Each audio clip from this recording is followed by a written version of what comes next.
سامعین، welcome to my channel voice of Mona. ہماری آج کی سٹوری کا نام ہے بھرم۔ وہ بہت سخت مزاج تھی۔ لوگ سمجھتے ضرورت سے زیادہ خوبصورت ہونے کی وجہ سے بد دماغ ہے۔ وہ کسی کو خاطر میں نہیں لاتی تھی۔ امیر ماں باپ کی بیٹی تھی اور بہت بڑی پوسٹ پہ جاب کرتی تھی۔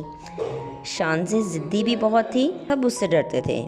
اس کی خوبصورتی کی وجہ سے لوگ اسے دیکھتے تھے لیکن بات کرنے سے خوف کھاتے تھے۔ وہ آنکھ اٹھا کے دیکھتی تو سیدھی دل میں اتر جاتی۔ بہت لوگ دیوانے تھے اس کے۔ وہ لوگوں کو پریشان کر کے خوب مزے لیا کرتی، جھٹ سے دل توڑ دیتی۔ بہت لوگوں کو ذلیل کر چکی تھی۔ بہت لوگ ہمت کر کے اس کے پاس جاتے مگر ناکام ہی لوٹ جاتے۔ وہ پتھر کی طرح سخت تھی، بلکہ پتھر کی ہی مورت تھی۔ سخت کئی دفعہ تو لوگ کی وجہ سے موت کے منہ میں بھی جاتے جاتے رہ جاتے۔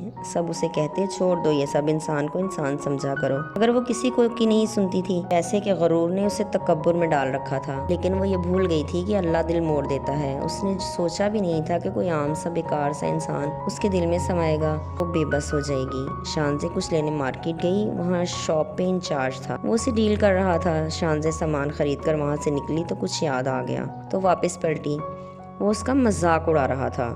شانزے نے اسے گھور کر دیکھا تو وہ ہنس دیا۔ پوچھا مسٹر آپ کا نام؟ وہ بولا شہروز حسن۔ آپ کا نمبر چاہیے مجھے، اپنا نمبر دے دیں۔ شانزے کو پتہ نہیں تھا اس میں کیا نظر آیا یا اسے کیا محسوس ہوا۔ پھر وہ اس سے باتیں کرنے لگی۔ وہ انتہائی روڈلی بات کرتا۔ شانزے خود بھی سوچ میں تھی کہ میں اس انسان کو کیسے برداشت کر رہی ہوں اور کیوں، مگر وہ سمجھ نہیں پا رہی تھی۔ وہ نہ چاہتے ہوئے بھی اس کی طرف بڑھتی جا رہی تھی۔ وہ شانزے جو لوگوں کو پاگل بنا دیتی تھی، آج وہ خود کسی کے ہاتھوں پاگل بن رہی تھی۔ وہ جانتی تھی کہ جو کر رہی ہے وہ اس کی اپنی تذلیل ہے۔ شہروز حسن ایک غریب کرایہ دار انسان تھا۔ شانزے بل کے معیار پر بالکل بھی پورا نہیں اترتا تھا، لیکن شانزے کو سمجھ ہی نہیں آ رہی تھی۔